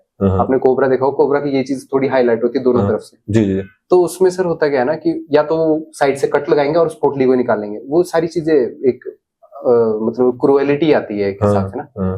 और फिर वो क्या करेंगे, वो लोगों के पास देंगे, जैसे कोई फोटो खिंचवाने के लिए दे देंगे, या फिर वो क्या करेंगे, फोटो खिंचवाए, कोई भी साथ में खड़ा होगा।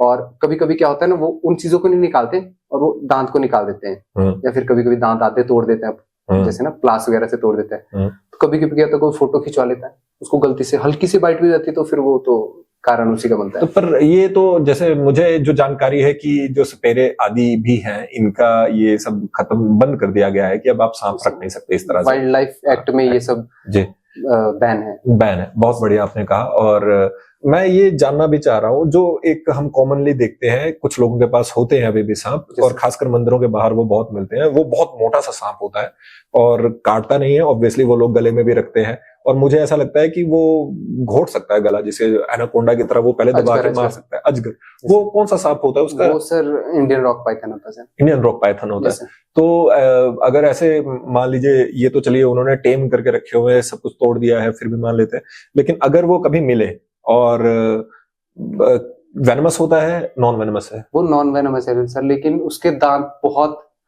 वो है तीखे हैं और बहुत ज्यादा होता है, शायद 100+ टीथ होते हैं उसमें। 100 दांत होते हैं उसके एक अडल्ट में। तो यानी कि अगर वो आपको काट ले तो कुछ नहीं, इन्फेक्शन हो सकता है, उसके चांसेस ज्यादा रहते हैं इन्फेक्शन होने के, क्योंकि सलाइवा होता है, सलाइवा हमारे ब्लड में चला जाएगा, तो फिर चांसेस हैं। तो जनरली पर वो कुछ करेंगे नहीं, ऐसे ज्यादा आपको परेशान करते नहीं है, कुछ करेंगे नहीं? नहीं, अगर हैंडलिंग पे डिपेंड करता है सर, कोई भी सांप को अगर आप रेस्क्यू कर रहे हैं, कुछ भी कर, तो हैंडलिंग पे भी बहुत डिपेंड करता है। आप देखते होंगे कि कोई भी, मान लो जैसे सपेरे के पास कोई सांप है, मैं बता रहा हूँ आपको कि वो उसको हाथ में पकड़ेंगे, फोटो क्लिक करेंगे, लेकिन उनको बाइट करेगा। वो क्यों बाइट करेगा? क्योंकि या तो उसको जोर से पकड़ेंगे या फिर उनकी हैंडलिंग अच्छी नहीं होगी। वो हैंडलिंग पे भी बहुत ज्यादा डिपेंड करता है ये सारी, मतलब उसे लगना चाहिए कि आप उसे सेफ फील करवा रहे हैं। ये ज्यादातर जो अटैक करते हैं, जब काटते हैं, तो ये तभी काटते हैं जब इन्हें लगे इनके ऊपर खतरा है? बिल्कुल सर, ऐसे कोई भी वो नहीं करेगा अटैक। एक होते हैं सर पंजाब से होते थे, विक्रम मलौट करके। हाँ जी। तो अभी तो सर उनको सभी गालियां मारते हैं, सारे रेस्क्यूअर जितने भी है, बट मैंने देखा कि सारे रेस्क्यूअर उनके बाद ही आए हैं। ठीक है। अप्रॉक्स तो जब उनकी मौत हुई तो सबने बोला कि ये उनके साथ खेलता था ऐसा, बट उनको था, वो कहते थे कि अगर मुझे सांप, उनको पहले भी काटा था कि मुझे सांप वो नहीं करता, क्या कहते हैं, अगर बाइट करता है तो जहर मुझ पे असर नहीं करता। लेकिन उनके पास एक इवेंट था या फिर कुछ था, वहां पे वो सब बैठे हुए थे और उस टाइम काटा था। तो लास्ट वीडियो थी वो भी अभी यूट्यूब पे मिल जाएगी। और वो उनके मतलब वो जीवन में लास्ट ही सांप था उनका जो उनके पास था। 3-4 सांप थे और उनको बाइट किया था। लेकिन ये कि क्या पता उनके पास भी कैसा एक्सपीरियंस रहा होगा उस दिन, उनका ना लग साथ में वो कुछ भी होगा ना, वैसा कुछ भी बोल सकता हूँ मैं इस बारे में। अब आप जैसे पाइथन की आपने बात की, तो पाइथन क्या नाम बताया था? Rock Python, Indian rock Python, Indian rock Python. इसके साथ एक बहुत जो हमारे माने जाते हैं वो होता है कोबरा, जो बोला जाता है, और हमारे लिए सारे सांप कोबरा होते हैं, ठीक है, ज्यादातर इंडियंस के लिए। एक जो मैं थोड़ा बहुत जानता हूँ उसके बारे में, एक होता है किंग कोबरा, एक होता है इंडियन कोबरा। किंग कोबरा बहुत बड़ा होता है, जब फन निकालता है तो उसके पीछे 2 होते हैं या उसके पीछे एक ही निशान होता है जो उसके? किंग कोबरा सर थोड़ा सिंपल सा होगा। किंग कोबरा पे थोड़ी लाइनिंग सी बनी होती है, उसका शेप ही अलग होती है सर। किंग कोबरा होता है बहुत बड़ा है। कितना बड़ा? King cobra approx sir 12-13 feet के आप मान के चलो। 12 एडल्ट जो होगा, फुली ग्रोन एडल्ट 12-13 फीट तक का हो सकता है। और किंग कोबरा का मानना ये है कि वो एक इंसान से आंखों से आंखें मिला सकता है, 6 फुट के इंसान से खड़ा होकर, उसमें इतनी स्ट्रेंथ है। मैं तो वैसे दिखा सकता हूँ और वैसे रोंगटे खड़े हो जाते हैं। तो नहीं, किंग कोबरा एक बहुत खूबसूरत सांप भी है। आप जिस तरह से देख पा रहे हो उस तरह से देखने के लिए पहले डर खत्म होना चाहिए। मेरे फेवरेट है, मतलब कभी मेरी मुलाकात हुई नहीं है, लेकिन मैं चाहता हूँ कि मेरी मुलाकात हो। मैं इसके लिए तो दुआ भी नहीं कर सकता कि भाई हो ऐसा, पर चले खैर। इंडिया में किंग कोबरा होते हैं? यस सर, इंडिया में होते हैं। और हिमाचल में लास्ट टाइम देखा था, पोंटा साहिब में या सिरमौर में देखा था, डिस्ट्रिक्ट सिरमौर में राकेश्वर भाई ने आइडेंटिफाई किया था उसको। तो मतलब हमारे यहाँ पे होते हैं कोबरा? होते हिमाचल में पहली बार देखा था सर। अच्छा, वो कब की बात है, कौन से साल? ये है शायद सर 2 या 3 साल पहले की बात है, मुझे प्रॉपर आइडिया नहीं कौन सी ईयर की बात है। तो कोबरा जैसे आपने बोला वेनमस होता है, जो मेरी समझ है, तो वेनमस स्नेक जो है आपको नीचे की तरफ को ज्यादा मिलेंगे। यस, ठीक है। तो हमें 2-3 साल पहले 2020-21 के आसपास हमें किंग कोबरा हिमाचल में देखने को मिला था। उससे पहले देखा गया था कभी? नहीं सर, उससे पहले शायद नहीं देखा गया था। ओनली साइटिंग अभी तक जो यस जो रिकॉर्ड में है सर। जी। और किंग कोबरा का फेवरेट होता है सर कोबरा वगैरह, ये सारे दूसरे सांपों को बहुत वो करता है। अच्छा, दूसरों को ही खा जाता है? यस सर, इसका फेवरेट फूड है। अच्छा, तो जनरली अगर हम लोगों को मिल जाए तो वो हमें काटेगा कि कितने चांसेस है? कोई भी सांप है सर पहले उड़ आएगा, एकदम कोई भी बाइट नहीं करेगा। ओके। वो किंग लेकिन जो 6 फुट तक आपके बराबर खड़ा हो सकता है उससे तो डर ही लगेगा। यस सर, वो एकदम से डराने के लिए पहले खड़ा होता है एकदम से ना। 6 फुट तक तो नहीं, बट ये कि एकदम से जैसे अगर आप उसके पास जाएंगे तो एकदम से आप हुंकार भरेगा, एकदम से करेगा और एकदम से आपको डराएगा। कोबरा भी वैसे करेगा, तो वैसा है। और रसल वाइपर है, वो सीटियां बजाता है। वो तो रसल वाइपर इतना है कि आपको सेकंड से पहले वो बाइट करके वापस आ जाएगा अपनी पोजीशन पे। इतना तेज होता है रसल वाइपर? वो मिला है आपको कभी? हाँ, रसल वाइपर भी मिला है। काटा है किसी ने आपको? नहीं काटा है, एक बार मुझे काटा था। सबसे पहले वुल्फ स्नेक ने काटा था। उस टाइम मैं भी डर गया था, घर वाले भी डर गए थे, तो मेरा इमरजेंसी में एजेंसी आने जाना हुआ था। तो नॉन वेनमस होता है वो? हाँ, वो नॉन वेनमस था, लेकिन डर। हाँ, साइकोलॉजिकल। ठीक है, बहुत बढ़िया। उसके बाद तो काफियों ने आमना सामना हुआ, काफियों ने हाथ छिले, लेकिन कुछ नहीं हुआ। चलिए, बहुत बढ़िया। इंडियन कोबरा की भी बात कर लेते हैं। इंडियन कोबरा हिमाचल में ज्यादा कॉमन होगा? नहीं, ज्यादा कॉमन तो नहीं है, लेकिन होता है। Indian cobra, spectacled cobra, black Indian cobra, जो कुछ भी है ये सब होते हैं। या फिर मोनोकॉल्ड वगैरह, ये तो थोड़े कम भी देखने को मिलते हैं। कोबरा दिखे तो मतलब किसी रेस्क्यूअर को फोन उसी समय पर कर लेना चाहिए हमें? Yes sir. वैसे ऐसा भी कुछ नहीं है, अगर जैसे आपके मान लो गली में कहीं सांप है, अगर आपको दिखता है तो या तो उसको जाने दो। अगर आपको ये लग रहा है कि यहाँ पे 2-3 दिन हो गए, या तो फिर वहां पे सर चूहे वगैरह ज्यादा होंगे या कुछ ऐसा होगा ना, सांप उसी की वजह से आएगा। ऐसे फालतू में सांप नहीं आएगा आपके घर के पास। पर आपने जैसे बोला कोबरा तो दूसरे कोबरा को खाता है, तो वो भी कोबरा किंग कोबरा सर? सिर्फ किंग कोबरा। यस। ठीक है, दूसरे सांपों को खाता है। यस।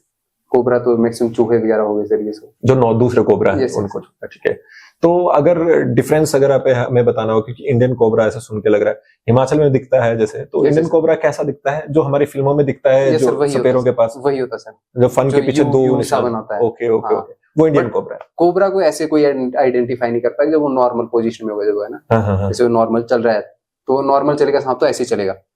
जब उसको डर लगेगा फिर वो फन निकालेगा। वैसा होता है। अब नॉर्मल नहीं, कोई अगर जैसे होता है ना, अगर कोई भी नया रेस्क्यूअर है, वो उसको भी रेड स्नेक समझ लेगा स्टार्टिंग में, गलती कर सकता है। क्योंकि रेड स्नेक थोड़ा सा वैसे होता है, लेकिन रेड स्नेक की शेप ट्रायंगल में होती है, हल्की सी, वो हल्का सा ऊपर से तिकोना होता है। हल्का सा होता है, बहुत लाइट, इतना नहीं होता, लेकिन वो पहचानने पे डिपेंड करता है। कभी कभी ऐसा होता है पूंछ से कोई भी समझ सकता है कि ये क्या होता है, रेड स्नेक होगा, इसमें हाथ डालते हैं, हाथ डालने के चक्कर में क्या होता है जान ही चली जाए, कुछ हो सकता है। इसलिए मतलब इस तरह का रिस्क तो लेना ही नहीं चाहिए। कोई छेड़खानी नहीं, कोई छेड़खानी नहीं। बिल्कुल, आपने मेरे से पहले बोल दिया और बहुत बढ़िया कहा। तो हम जब सांप के जहर की बात कर रहे हैं, तो हम जब बात करते हैं ज्यादातर सांप नॉन वेनमस होते हैं, लेकिन जब जहर के साथ हम एंटी वेनम की भी बात करते हैं, जो मैंने सोशल मीडिया पे देखा है या फिर नेट जियो के चैनल्स वगैरह पे देखा है, ये एंटी वेनम भी सांप के जहर से बनता है क्या? ये सिर्फ सांप के जहर से नहीं बनता, होता ये है बेसिकली कि ये सारे बनते हैं गधे, घोड़े और जो खच्चर होती है हमारे पास, या फिर हमारे पास शिप आ गई, ठीक है, इससे बनते हैं। तो इससे होता क्या है कि कोई भी, जैसे हमारे पास जो भी एंटी वेनम का सेंटर होता है, तो यहाँ पे जाएंगे और वहां पे उनको क्या कहते हैं अपना, जैसे फीडिंग करेंगे, फीड के बाद उनको अच्छे से केयर करेंगे, केयर के बाद उनमें से प्लाज्मा निकाला जाता है। अच्छा, जीवित होते हुए निकाला जाता है? यस सर, ब्लड निकाला जाता है। अच्छा, तो ब्लड का प्लाज्मा अलग किया जाएगा और प्लाज्मा के बाद जो प्रोसेस होगी उससे एंटीवेनम बनेगा, जैसे भी होगा, ठीक है। ठीक है। और वैसे होता है सर, एक जैसे हमारे पास कोई भी एक वो है, एक जानवर है, उसको वही प्रोसेस में प्रोसीजर करते रहेंगे ना, जैसे कोई भी प्रोसेस है कि किसी प्रोसेस को करते हैं, वैसे वो प्रोसेस है कि उसको खाना खिलाते रहेंगे और निकालते रहेंगे उससे प्लाज्मा। मैक्सिमम सर इसमें काफी घोड़े गधे हैं जो मर जाते हैं। तो बेसिकली ये तो वो बात हुई, मतलब ये मरे हुए जानवरों के साथ नहीं किया जा सकता, जीवित रहना उनका जरूरी है उस समय पर। तो ये तो अपने आप से भी एक, जैसे आपने कहा भी भाई, क्रुएलिटी होगी ये तो जानवरों के प्रति। Yes sir. तो अगर हम बात करें, जैसे कि ये आप एनिमल क्रुएलिटी की हम बात कर रहे हैं, तो ये तो एक बड़ा जिसे कह रहे हैं डिलेमा वाला क्वेश्चन है कि भाई उनको अगर हम इस तरह ये एंटीवेनम नहीं निकालेंगे तो लोगों की जान जा सकती है, और अगर निकालेंगे तो उन लोगों की जान जो है वो तो पूरे जीवन उनका एक तरह से एक जगह पर लगा रहेगा और उनसे उसको निकालते रहेंगे। ये तो बड़ा एक तरह से एनिमल क्रुएलिटी भी हो गई, और साथ साथ में मतलब एक प्रिंसिपल्स की भी बात होगी कि करना क्या चाहिए। वही बात है सर, एक को जीवित रहने के लिए दूसरे को मरना पड़ेगा, या फिर अगर सांप हमें खाता है या तो हम मर जाते हैं या फिर हमें बचाने के लिए वो मरेंगे। एक तरफ कुआं दूसरी तरफ खाई। आप क्या देखते हैं, आप किस तरह से देखते हैं कि भाई क्या जो ये होता है ये मतलब इसी तरह से होना चाहिए, कुछ और इसका कोई हमारे पास तोड़ नहीं है? तोड़ तो क्या पता सर, जैसे होता है ना कि आयुर्वेद में हो सकता है, लेकिन अब इसका किसी को भी पता नहीं शायद। हाँ, मतलब वो उन्हीं लोगों को पता होगा जो उसकी फील्ड हो। हाँ, तो जनरली मतलब कि जो एंटीवेनम बनता है, क्या हिमाचल प्रदेश या कहीं और की अगर हम बात करें तो इंडिया में तो उतना एंटीवेनम मुझे नहीं लगता कि लोग जिस तरह से ये एनिमल एनकाउंटर होते हैं, खासकर स्नेक एनकाउंटर्स होते हैं, उसमें लोग उतने अच्छे से इस चीज को रख भी पाते हैं या फिर उस तरह की चीजें पहुंच भी पाती है समय के। तो ज्यादातर तो हमें उन्हीं इलाजों पे डिपेंड रहना पड़ता है जो हमारे पास हॉस्पिटल्स में हो, या फिर कोई आयुर्वेदिक इलाज जो हो सकता है। आयुर्वेदिक से मुझे तो नॉलेज नहीं है बिल्कुल, ऑब्वियसली ज्यादातर लोगों को उसके बारे में नॉलेज नहीं है। खैर, जीवन में कुछ करने के लिए ना चेष्टा की बहुत आवश्यकता होती है, व्यर्थ चेष्टा की आवश्यकता नहीं होती है। तो आप उसके बीच का जो डिफरेंस है वो बहुत अच्छे से बताते हैं। आप ये बता भी रहे हैं कि जो आपके मिस एडवेंचर्स हैं जो आपने किए हैं, और उसके साथ साथ जैसे आपकी नौकरी जाना तो नहीं कहूंगा मैं, लेकिन एक तरह से चली गई कोविड के कारण, जब लोगों को लगा कि अब भूखे मर जाएंगे, तब आपने ऐसी चीज स्टार्ट की कि जहां पे ऐसा देखा जाए कि भाई वो चीजें जिसे बोल सस्टेनेबल इनकम आएगी नहीं आएगी, वो चीज भी एक्सपेरिमेंट। हाँ, एक्सपेरिमेंट ही समझिए। और उसके बाद वो भी आपने सस्टेनेबल की। आप समाज सेवा के तौर पे ये भी करते, पैसे तो नहीं लेते आप रेस्क्यू करने के, ठीक है, और मैसेज भी देते हैं कि ये मत करो, ठीक है। अब मैं ये जानना चाह रहा हूँ, जब ये सारी बात हम कर रहे हैं, ये एक जो फिलोसफी है लाइफ की, वो किस तरह से चलती है? वो कहाँ से ये बदलाव आया कि ऐसे ही आप पहले से थे कि कुछ आया कि मन में इस तरह की शांति है? क्योंकि आपने बोला कोई आर्ट बनानी है, शांत रहने की आवश्यकता है। आप जब सांप पकड़ रहे हैं तो ऑब्वियसली वहां पे भी शांत रहने की आवश्यकता है, क्योंकि कुछ भी आपको आगे से हो सकता है, आप मिस जज कर सकते हैं। ये सारी चीजें कहाँ से आती है? जी सर, जैसे होता है ना, हम लोगों को पहले तो खुद के साथ, सबसे पहले तो इंसान को खुद के साथ रहना आना चाहिए। होता है ना कि ठीक है, एक इंसान होता है जिसको कि जिंदगी में स्ट्रेस है, या फिर वो है कि है इंसान खुश है, सब कुछ है, लेकिन उसका माइंड वो नहीं है, कांस्टेंट नहीं है। वैसी चीजों के लिए उसमें मेडिटेशन होती है, ये सब सारी चीज होती है। तो वैसे मेडिटेशन होती है, आपने वो सुना होगा आर्ट ऑफ लिविंग का कोर्स होगा, ये सारी चीजें भी करी। You have been to Art of Living? Yes sir. कुछ बताएंगे उनके बारे में?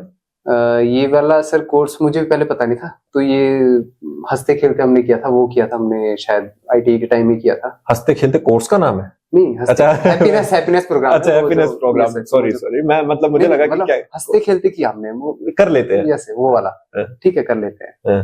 फिर किया, फिर वहां पे जब हम गए तो हमें पहले एक दिन तो हमें ऐसे लगा, इंट्रो चल रहा था सबका, मैंने क्या चल रहा है ये, कुछ नहीं ऐसी है।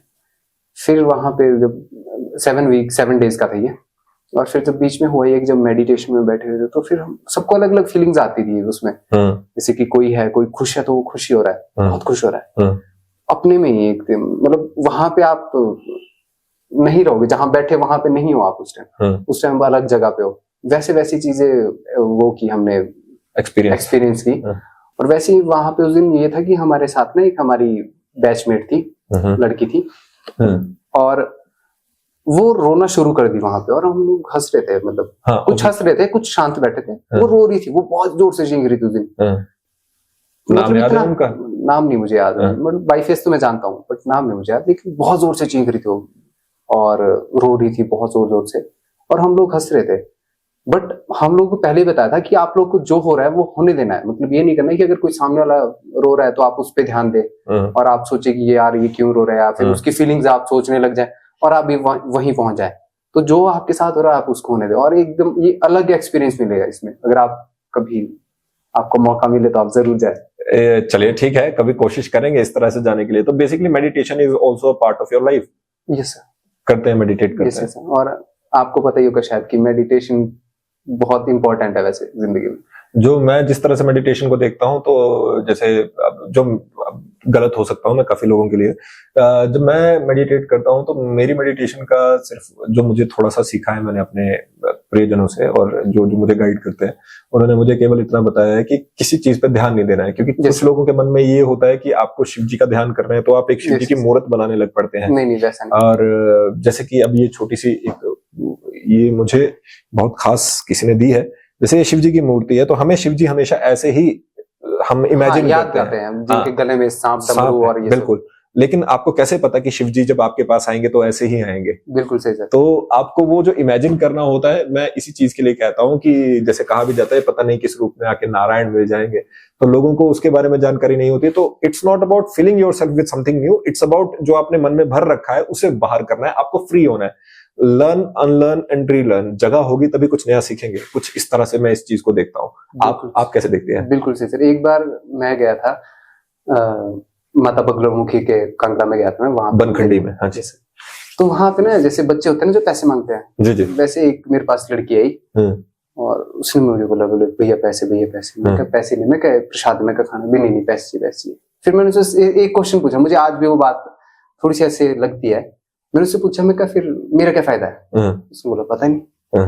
उसने ये मतलब उसका एक्सप्रेशन अलग से, बोले पता नहीं, और मैंने पैसे दे दिए उसको उस टाइम।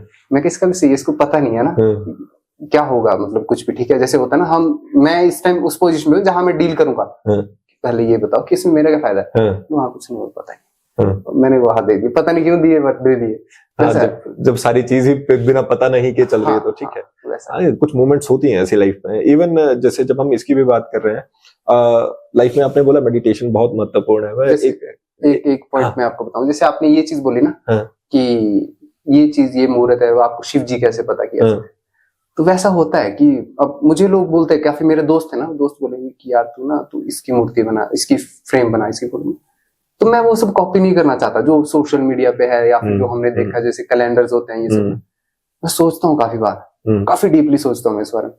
फिर वो सोचने चक्कर में दिमाग खराब हो जाता है, फिर उसको मैं शांत कर देता हूँ। नहीं सोचना है, इतना ज्यादा मत सोचो। इंटरेस्टिंगली जो पूरे भारत भर की बात करें तो आपको जो ये इस तरह से तस्वीरें हैं, जितने भी भगवानों की तस्वीरें हैं और उस जो बनी है वो बनाई गई। अब मैं यहाँ पे तो इसे वो नहीं कर पाऊंगा, लेकिन जिन्होंने पहले इंडियन जिनके पास प्रिंटिंग प्रेस आई थी उन्होंने वो डिसाइड किया कि वो कैसे दिखेगा। बिल्कुल सही है ना। और जनरली ऐसा नहीं है, मैं ये नहीं कह रहा हूँ कि उनका स्वरूप वैसा नहीं होगा। क्योंकि देखिए, अगर आप शिव जी को देखें तो आपने ध्यान देंगे कि शिव के बारे में कहा जाता है कि मतलब अगर आप उनकी फोटो देखते हैं तो वो नीले रंग के आपको दिखते हैं, या नीलकंठ वो आपको दिखते हैं, और कई जगह पे पूरे नीले दिखाए होते हैं। और जब आप उनका एक श्लोक पढ़ते हैं तो वहां पे लिखा होता है कर्पूर गौरव करुणावतारम, यानी जो कपूर जैसे गोरे हैं। तो आपने कभी गोरे रंग के शिव नहीं देखे होंगे फिर भी। तो द थिंग इज, मैं ये नहीं कह रहा हूँ कि किसी की भावनाओं को ठेस पहुंचा रहा हूँ, लेकिन हमारा धर्म इतना ज्यादा बड़ा है और इतना विविधता है और इतनी मल्टी डायमेंशन है कि छोटे से एक फोटो तस्वीर में इतने बड़े भगवान को घेरने में बहुत अलग सी बात रहती है। तो जनरली अब भगवान ने अगर ये डिसाइड कर लिया कि आज वो किसी और रूप में आपको दिखेंगे तो आप मानेंगे ही नहीं उस चीज को, जब तक आप ससेप्टेबल नहीं होंगे उसको मानने के लिए तैयार नहीं। वही बात तो मैंने सर आपको बताई कि वहां पे जब उस बच्ची ने बोला ना कि पता नहीं, मुझे आज उसका चेहरा याद नहीं, जबकि मैंने आपको इससे पहले जितनी स्टोरी बताई मैंने आपको बताया कि मुझे चेहरा याद है सबका। उसका चेहरा मुझे अभी तक याद नहीं है। क्या बात है। वैसा है कि मतलब आपको कहीं ना कहीं तो थोड़ा बिलीव करना पड़ेगा। जैसे होता है ना कि कोई भी ये कहेगा कि यार तुम लोग आस्तिक हो नास्तिक हो, वहां पे हाँ से हाँ मिला दी बस, ठीक है। मुझे पता है कि मैं कितना क्या हूँ कैसे हूँ, बस वहां पे वैसे उसी हिसाब चलना पड़ता है। लेकिन अपने मेडिटेशन अपने भगवान को अपने साथ लेकर चलो। क्या बात है, बहुत बढ़िया। अब थोड़ा सा मैं जब जाते, क्योंकि ऑलमोस्ट हमने सारी चीजों को कवर किया है, मैं जानना चाहता हूँ, दो चीजें बची हैं जो मेरे माइंड में है। पहला चीज तो मैं, जैसे अब आप सोलन से, दारला घाट से, आप बाहर भी रह के आए थोड़ा सा, पहले तो मुझे ये बताइए दारला घाट कैसा है, मतलब वो जगह कैसी है? क्योंकि बहुत से लोग जो है बड़े स्टेशंस में आते हैं, जैसे मान लीजिए सोलन की तरफ आ रहे हैं, दारला घाट में थोड़ी देर रुकेंगे वगैरह वगैरह, मतलब कुछ ऐसा, कुछ कल्चर में ऐसा हो कि जो बहुत डिफरेंट हो, या फिर कुछ ऐसा आपकी तरफ को, अर्की दारला घाट वगैरह की साइड को? सेम ही है जी। यहाँ पे जो जिन लोगों को नहीं पता, और चेतन भाई बताएंगे ठीक से, इन्होंने देखा नहीं देखा तो वो यही जाने, पहले पर झोटों की लड़ाइयां यहाँ पे हुआ करती थी अर्की में, सैर के मेले में। तो अभी झोटा पूजन हुआ करता है वहां पे, लेकिन लड़ाई नहीं होती है। तो बेसिकली जो स्पेन में देखते हैं कि बुल फाइटिंग करवाते हैं, वो नहीं, वैसी नहीं होती। वैसी तो नहीं होती, लेकिन हाँ, मतलब मैंने उसकी वीडियोस हैं जो यूट्यूब पे मिल जाएगी। आपने देखा कभी उसे अपने आप में? देखा नहीं, मैंने रूबरू फेस किया उस चीज को। अच्छा। हाँ, तो कैसे, मतलब मुझे बताएंगे थोड़ा? बचपन में गया था, बचपन मतलब 10-11 साल का होगा शायद, उस टाइम या 12 का। उस टाइम गया था घर वालों के साथ, मैं, मम्मी पापा और मेरा छोटा भाई। और वहां पे हुआ ये, जब वो झोटे होते ना, जैसे सांड थे, तो जब वो लड़ रहे थे आपस में, पहले तो उनको शराब पिलाई जाती है, ऐसे सुनने में आता है। पिलाते होंगे, मुझे नहीं पता, तो हमने ये ऐसा सुना है, सबने सुना है। और फिर जब लड़ रहे थे ना, तो फिर एक बेकाबू हो गया, वो बेकाबू हो गया, फिर सब भाग गए। और मेरे धड़कने धड़। अब जो बच्चा होता है वो क्या देखता है कि घर वाले कहाँ है ना, वही सबसे पहले वही देखेगा वो। अब क्या पता मेरे सामने थे नहीं थे, मुझे नहीं पता। और वहां पे एक स्टेज है स्कूल के ग्राउंड में होती है, और फटाफट से मैंने कुछ देखा और वहां भागा, और धक धक धक। वहां पे ऐसा होता था कि जब भी कोई सांड छूटता था ना, तो सड़क की तरफ भागता था। बट वहां पे जो हमारी सड़क है, वहां पे जैसे भीड़ होती थी, तो काफी कुचले जाते थे, या फिर काफी पे वो चलता था, तो हॉस्पिटल में मैक्सिमम ऐसा भी होता था। आपके साथ तो? नहीं, उस दिन मैं बच गया। जब मैंने सामने देखा तो मैं भी, मेरे तो हमेशा धड़कन बढ़ती है, बस पता नहीं क्यों, बस थोड़ी देर के लिए। हाँ, बस उससे शांत होना पड़ता है, शांत होकर फिर एकदम से अपनी पोजीशन पे आ जाओ। तो हाँ, मतलब इसमें ऑब्वियसली अगर किसी के ऊपर चले गया तो वो तो कुचला जाएगा, या किसी को सींग मार दिया तो उसकी दिक्कत हो सकती है, चोट आती है। अब तो वो खैर ये होता नहीं है। और आपकी तरफ पे एक अर्की का एक जो फोर्ट है वो भी बहुत फेमस है। उसके नीचे की एक तस्वीर भी है, जो पुराने टाइम में लोग उसको कहते हैं कि डबल डेकर बस अर्की में क्या कर रही है, अगर आपने वो फोटो देखी है तो।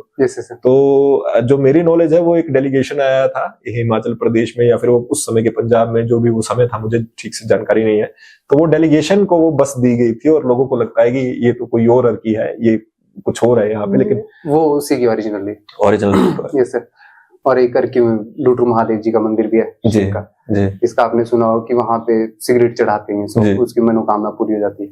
बट ये तो मुझे भी नहीं पता कि ये रियल में होता है नहीं होता मुझे। पर अगर आप इसमें थोड़ा सा लोगों को बता सकते हैं, लुटरू महादेव और एक भाई और है उनके, मोटरू महादेव, इनकी कहानी के बारे में आप थोड़ा बता सकते हैं? कहानी तो सर मुझे भी नहीं मालूम है, लेकिन गए हैं आप लुटरू महादेव? सर थोड़ा बताएंगे, क्योंकि वो केव के अंदर है। यस सर, मतलब वहां जाके वो काफी चढ़ाई में है, आपने देखा होगा शायद अगर, तो काफी ऊपर जाके, और जब आप मंदिर में एंटर होते हैं ना, बहुत शांति फील है वहां पे। ठंडा, गर्मियों के टाइम में आपको ठंडा मिलेगा, और जो ऊपर जाके बिल्कुल गुफा में पहुंच जाएंगे, गुफा में जाके आपको बिल्कुल शांति मिलेगी। जैसे होता है ना डोम होता है, मंदिर का डोम बना होता है, वैसे वैसे वहां पे, और ऊपर से खुला व्यू एक साइड से वो तो एकदम वहां पे जाके एक अलग ही फील आता है, एकदम शांति वाला। लोगों को जाना चाहिए। वैसे ही लुटरू महादेव में भी है, वहां पे जहाँ पे नीचे मंदिर है, और मंदिर के साथ ही वहां पे पानी है, सब कुछ है, वहां पे भी एकदम शांति मिलती है। शिव जहाँ पे भी है वहां शांति तो होती है। और जाते जाते मैं आपसे जानना चाहूंगा, क्योंकि आप एक बड़े अनकन्वेंशनल फील्ड में है आज, अब तो फिर भी बच्चे थोड़ा आर्टिस्ट वगैरह बनने की सोचते हैं, काम भी करते हैं, सीखते भी हैं। आप बताएं कि आपने जैसे जिस तरह के समय में आए, आप डेस्टिनी पे भी विश्वास करते हैं। मैं जानना चाहूंगा कि एक जो आपने हार्डवर्क और डेस्टिनी के बारे में तो यहाँ पर बात की ही की, लेकिन जो ये सफर है, कोई चलना चाहता हो इस सफर पे, कोई ऐसा बच्चा हो जो चंबा में बैठा हुआ हो इस समय पर, एक रिमोट विलेज में वहां से, और सोच रहा हो मुझे करना है ये, क्या किस तरह का एक मैसेज आप यहाँ पर देना चाहेंगे? सर मैंने कुछ टाइम पहले वो देखा था शार्क टैंक जी, तो उसमें शायद आपने देखा होगा शायद, वो ना एक लून पीसने वाली वो हाँ, नमक वाली, ये उत्तराखंड वाले हैं। हाँ, तो मतलब मैंने वहां से देखा कि किसी भी एज में कुछ भी चीज स्टार्ट कर सकते हैं आप। नमक बेचने से भी सोचो, जबकि नमक सब कुछ मार्केट से मिलेगा, जबकि ऐसा है नहीं कि वो पहाड़ों पे बिकेगा या फिर पहाड़ों पे बनता है। वो नमक आएगा, नमक को उसमें वो अपने वो मसाले वगैरह डाल के उसको बेचेंगे और फिर वहां से भी अच्छा बिजनेस, और एक ब्रांड ही है मेरे ख्याल तो उत्तराखंड में हो। वैसा कर सकते हैं, कहीं पे भी कोई भी अपना ब्रांड बना सकता है। जैसे कि अभी हिमाचल में शायद वो साड़ी वाले वो है अंकुश भाई, अंकुश बन जाता जी। हाँ जी, वो सब अपना अपना कर रहे हैं, लेकिन वो चक्कर है ना, जैसे साड़ी आपको पता है मार्केट में मिल रही है, वैसा ही नमक शायद आपको यहाँ पे मिल जाएगा, बस स्टैंड से हमारे हो गए जहां मिल गया ना, खीरे के साथ हो गए।